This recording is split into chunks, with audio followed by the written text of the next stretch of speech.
ये first year employability skill का तीसरा पार्ट है, जिसमें हम लोग 21 सेंचुरी एम्प्लॉयबिलिटी स्किल जो हमारा टॉपिक है उसमें सब टॉपिक है बिहेवियर एंड एटीट्यूड मॉड्यूल 3, उसे देखेंगे, जो बहुत इंपॉर्टेंट क्वेश्चन है आपके परीक्षा की दृष्टि से सीधे ही निम्न से उठाए गए हैं।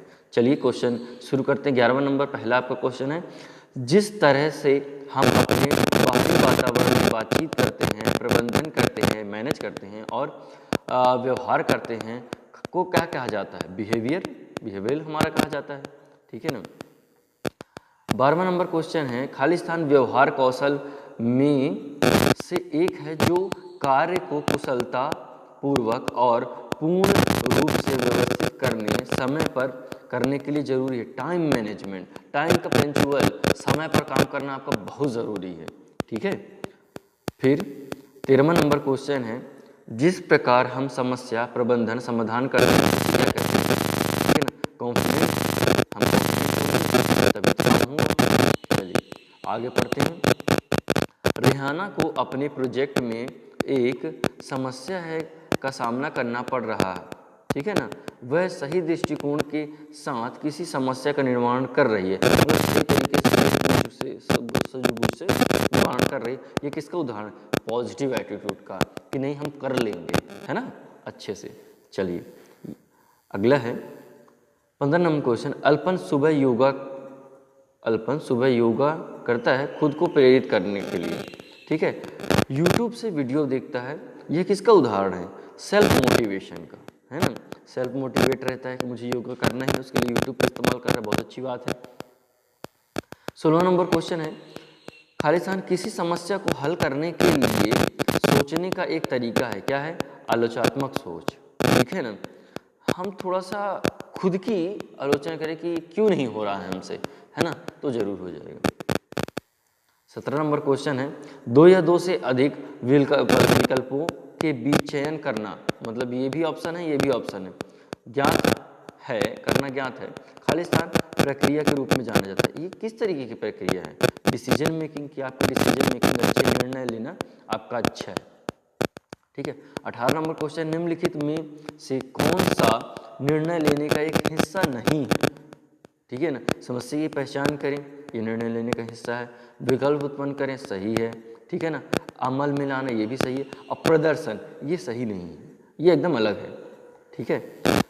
9वां नंबर है, 19वां नंबर है, मनु किसी भी समस्या को सुलझाने से पहले उसके बारे में अच्छी तरीके से सोचती है, ये समस्या है क्या, है ना।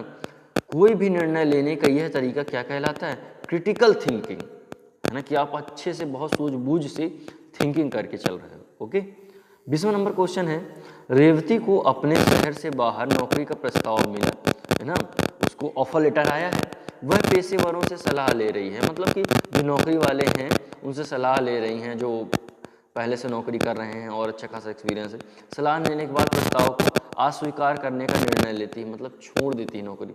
यह प्रक्रिया क्या कहलाती है? Decision making. हो सकता है कि बहुत बाहर जाने पे दिक्कत हो जाए उसे, है ना, बहुत सारी फर्जी कंपनियां हैं और लोग हैं, ठीक है, तो ये कहलाता है डिसीजन मेकिंग। अगला है 21 नंबर, समय प्रबंधन के क्या फ़ायदे हैं? यानी टाइम मैनेजमेंट आप करते हो, समय सारी सब चीज़ें करते हो, तो ये सभी फायदे हैं, ठीक है, लिखे हुए। 22वां क्वेश्चन है, काम पर अच्छा समय प्रबंधन बेहतर बनाने में मदद करता है। यानी जो भी आप वर्क कर रहे हो, जहाँ पर वर्क कर रहे हो, वहाँ पर यदि आप टाइमली काम करोगे तो क्या होगा? आपका परफॉर्मेंस बढ़ेगा, ठीक है, अच्छा होगा। 23वां नंबर क्वेश्चन है, कार्य समय के ब्लॉक को कौन सी तकनीक कहा जाता है? तो ये तकनीक है पोमोडोरो, इसे पोमोडोरो कहा जाता है, ठीक है। रहीम अपने लंच ब्रेक के दौरान MS ऑफिस सीखते हैं, ये किसका उदाहरण? यानी लंच ब्रेक आया 1 घंटे का, आधे घंटे में लंच कर लिए, आधे घंटे में MS एक्सेल जाके सीखने लगे। ये है टाइम मैनेजमेंट, टाइम का सदुपयोग करना, ओके। फिर है 25वां, भानु ने 25 मिनट का टास्क प्लान बनाया, अवरुद्ध समय में कभी विचलित नहीं हुआ, वह किस विधि का पालन कर रहा है ना, कभी भी सोच लिया है, आधा घंटा निकाल लिया, मतलब निकाल लिया है। अब उतना टाइम उसको वो काम, कोई भी काम जो वो करता है वो करना ही है, यहाँ वहाँ नहीं करना है कि ब्रेक लेने से देख ले, ऐसा कुछ भी नहीं है। ये किस्म का क्या कहलाता है? ये पोमोडोरो कहलाएगा, एकदम विधि ही है ये तो, है ना। 26वां क्वेश्चन है, किसी भी समस्या का समाधान ढूंढना क्या कहलाता है? समस्या का समाधान करना। निम्नलिखित में से कौन सा समस्या का चरण नहीं है? तो टाइम सेट करें और समाधान खोजें, ये बिल्कुल सही नहीं है, ठीक है।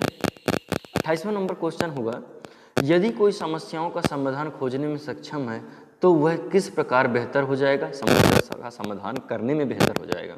29वां नंबर क्वेश्चन है, सोनी लैपटॉप पर डाउनलोड समस्या को ठीक करने का प्रयास कर रही है, पहले प्रयास में वो असफल है ना। अब क्या करें? दूसरा करें, है ना, दूसरा फिर से ट्राई मारे। फिर है तीसरा क्वेश्चन, 30वां, स्टीव की माँ ने उन्हें बताया कि मिक्सर ग्राइंडर खराब है। इस समस्या को हल करने के लिए उनका पहला कदम क्या होना चाहिए? शिकायत की पहचान करें, देखिए सप्लाई उपलाई चेक करें, कहीं तार और ना खट गई हो, ठीक है। अब हम कम्युनिकेशन स्किल पढ़ रहे हैं, संचार कौशल पढ़ रहे हैं, बहुत ज़रूरी चीज़ है, बहुत प्रश्न आते हैं। चलिए पहला क्वेश्चन, हम अपने सोच विचारों और भावनाओं का साझा के माध्यम से कर सकते हैं, संचार के माध्यम से कर सकते हैं।